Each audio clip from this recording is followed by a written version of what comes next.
from Giddings, Texas, is one of the greatest pitchers you likely never heard of, Hilton Lee Smith. Hilton Smith was a great pitcher, primarily for the Kansas City Monarchs. And Hilton Smith pitched alongside the legendary Satchel Paige, and they were polar opposites. When Satchel walked in the room, the room lit up. You knew he was in the room, and if you didn't know, he was going to let you know that he was in the room.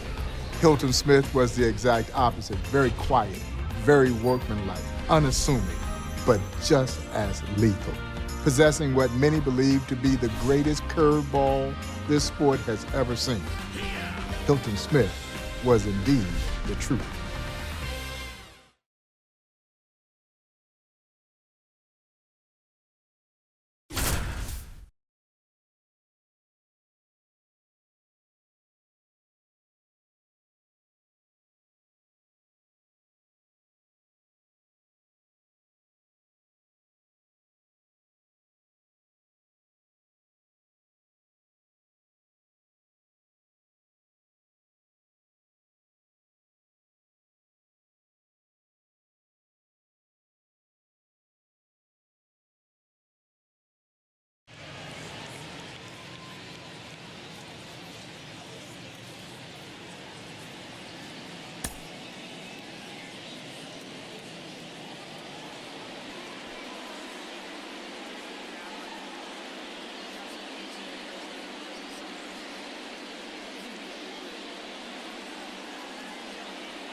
Digging in, Harvey. Here comes a pitch. That's in there, and this one is off and running.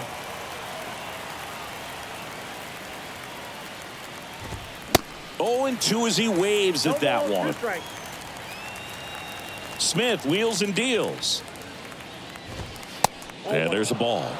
Hilton Smith didn't get the same kind of fame as his longtime teammate Satchel Paige, but he was just as good. Roy Campanella played against them, and he said you couldn't tell the difference between them when Smith came in to relieve Satchel on the mound. And it's even up. Great story about how Hilton started his pro career. In 1931, he beat a former Negro League pitcher named Willie Owens, who recommended him to his semi-pro team, the Austin Black Senators. They signed him up, and a week later, he pitched Austin to a win over the Chicago American Giants. Now here is Marshall. Foul ball. And the righty deals. And delivers outside.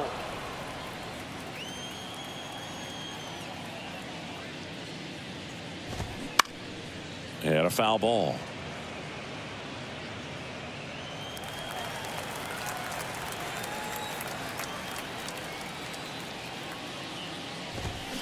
Swing and a miss. Struck him out. Smith looking sharp so far. Reese digs in now. And that's in there for strike one.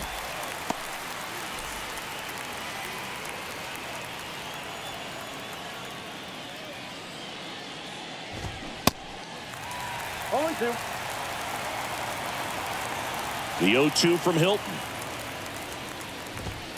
Got him. Strikes out the side to begin the game. What a... You talking, I'm very certain you a tweet. You a scary person with the inside scoop, wasn't there in person.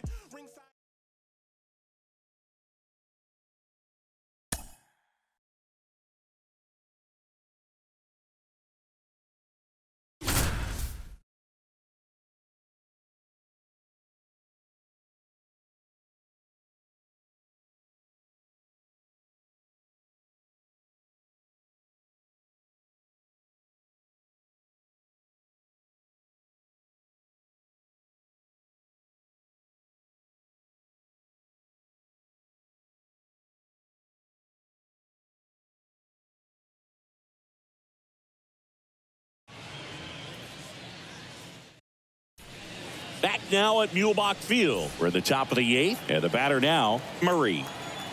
And here it comes. And a foul ball. Hilton Smith only pitched in one game for the Monarchs in 1936, but in 37 he led them with 11 wins, including 9 at home in Kansas City.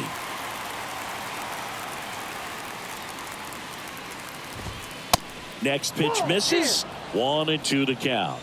As great as Hilton was in 1937, he was even better in 38. He only lost twice and had easily the highest WAR of any player in the Negro American League. And he got the win while striking out 3 batters in the East-West All-Star game. Swing and a pop-up in foul ground. Sutton right there to make the grab. And there's one down. Here's one example of how dominant Hilton Smith could be. In his 1937 no-hitter against the Chicago American Giants, Chicago only hit the ball out of the infield twice the whole game. That's overwhelming stuff.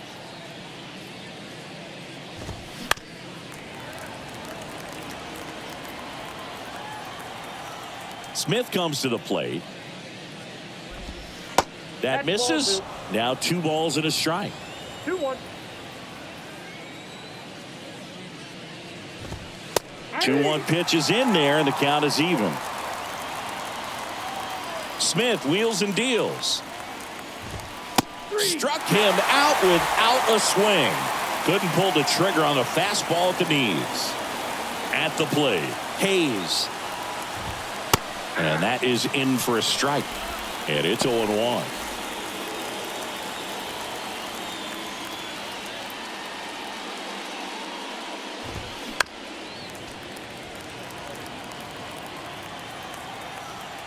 The 0-2 from Hilton.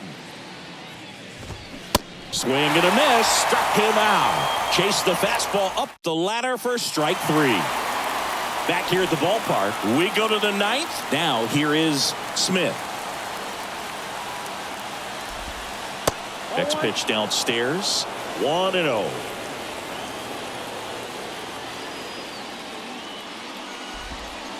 On the corner for a strike. Strike 1.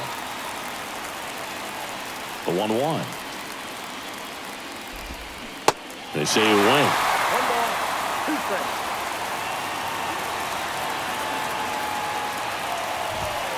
Got him.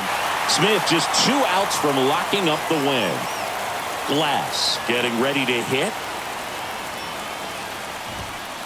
And the first pitch misses for ball 1.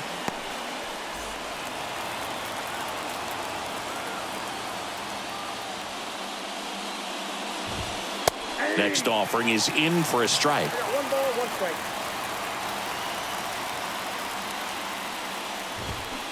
And it is 2-1. Hilton with a 2-1. And that one missing low.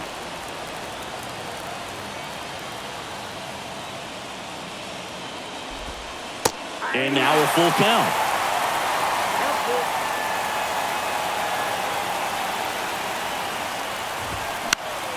In the air, left side. Sanders moving under this one. Makes the grab. Out number 2. So it's their last chance in this one.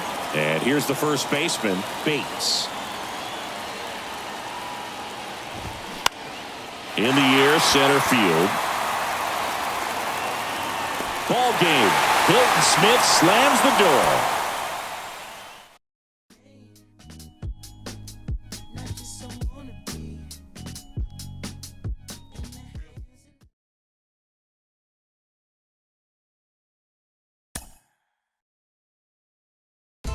Buck O'Neil believed that Hilton Smith had the greatest curveball this sport has ever seen.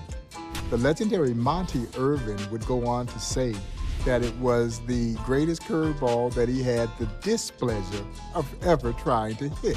He threw the big 12-6 breaker, and he threw what he called a tight curveball, where he would drop down 3/4, and he threw it all with pinpoint control. As a matter of fact, Monty Irvin would go on to say that you could know where his curveball was coming from, and the break and bite on it was so sharp, you still couldn't hit it.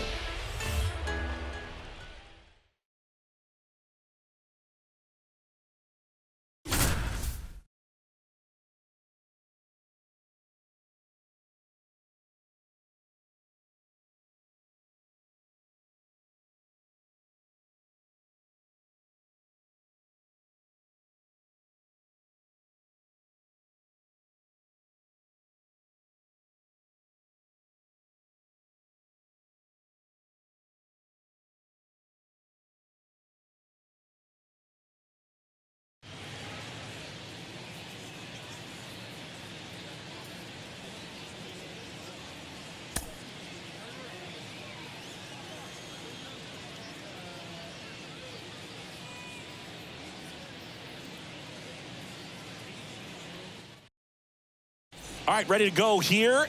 And the batter will be the shortstop, Murray. The pitch. On the ground, right side. And foul ball. Smith wheels and deals. And there's the strike.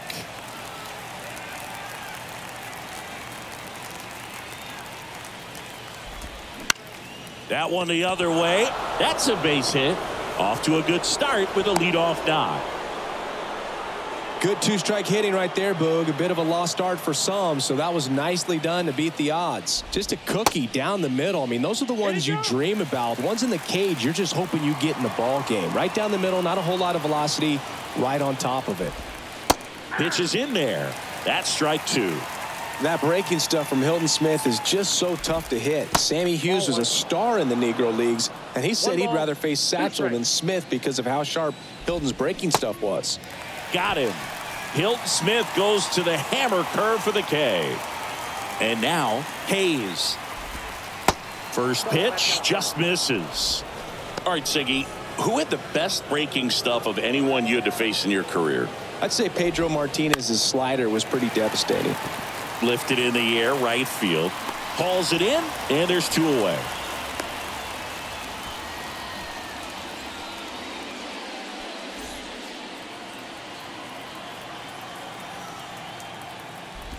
Smith stands in now and watches strike one. You asked me about pitchers with great breaking stuff. Who stands out to you as having the best breaking pitches over the last few decades? Chris, when Doc Gooden came up, you think about that fastball, the four-seamer with the carry, but the curveball coming out of the same slot. That curveball from Doc Gooden was absolutely nasty. Misses off the plate, and that's ball two. CC Sabathia would be another with a great slider, and Randy Johnson, of course, as well. For both those guys, I can't imagine what it was like for the few left-handed batters that had to dig in against two giant lefties with nasty sliders. Next offering misses, and now 3-2. Got him looking. That's a strikeout. Welcome back. Here's the left fielder, Glass. Now the right-hander ready to go. Still no score. Ball one, no strikes.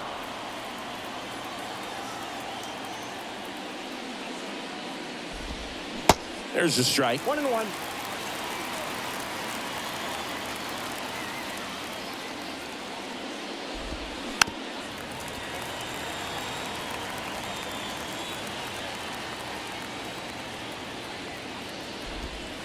Caught him looking for the K. Stepping in, the long ball threat, Bates. Pitch misses inside. Ball one.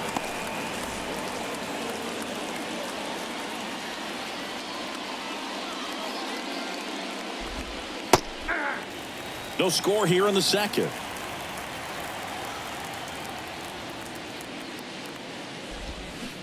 Swing and a miss, and it's 1-2.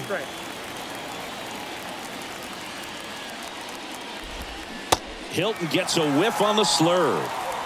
And now the catcher comes up to him. Hughes. And a swing and a line drive at a right field. Makes a nice grab at a full sprint.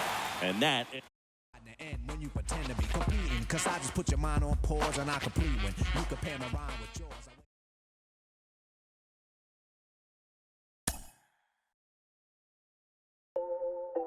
Hilton Smith was one of many great two-way stars in the Negro Leagues. And over recent times, we've become enamored by the nature of two-way stars, primarily because of the great success of Shohei Ohtani. Well, the Negro Leagues were filled with great two-way stars, and Hilton Smith was just one of many. And what made Hilton so special was when he wasn't pitching, he played the outfield and had a lifetime batting average over 300.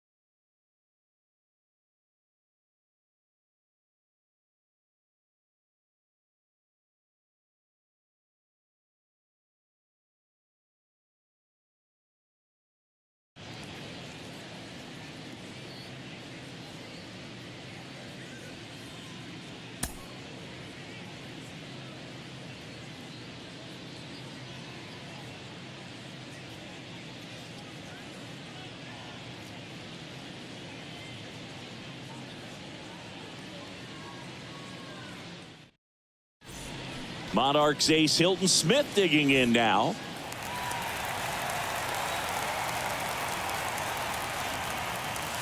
Maybe the best season of Hilton Smith's career was 1941. He went 10-0 for Kansas City, a 1.53 ERA, and on top of that, he batted .353 and he slugged .500. Throws to first, 2 gone now.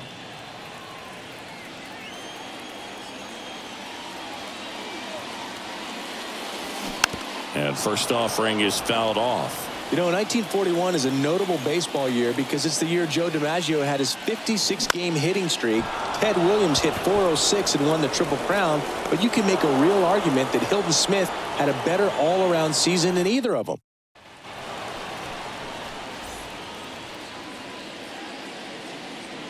The wind of the pitch. Ground ball left side, and that's just foul. That's smashed towards center. No trouble here. Puts it away for the out. And there's one down.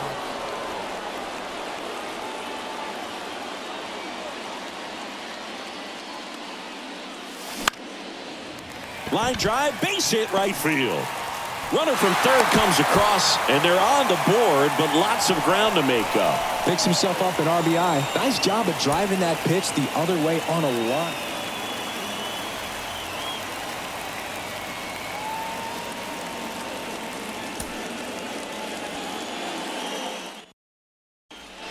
Monarchs ace Hilton Smith digging in now.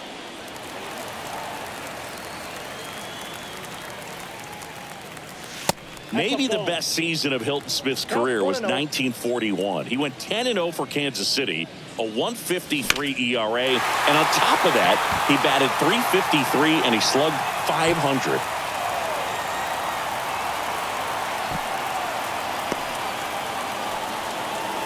And he's got himself a triple. He was all over that one. I could watch base hits like that one all day long, and so could every hitting coach in the league. Just a nice line drive into center field. First offering misses the mark. You know, 1941 is a notable baseball year because it's the year Joe DiMaggio had his 56-game hitting streak. Ted Williams hit .406 and won the Triple Crown, but you can make a real argument that Hilton Smith had a better all-around season than either of them. I don't want to hear what you gotta say, 'cause that chance be the only option for like me.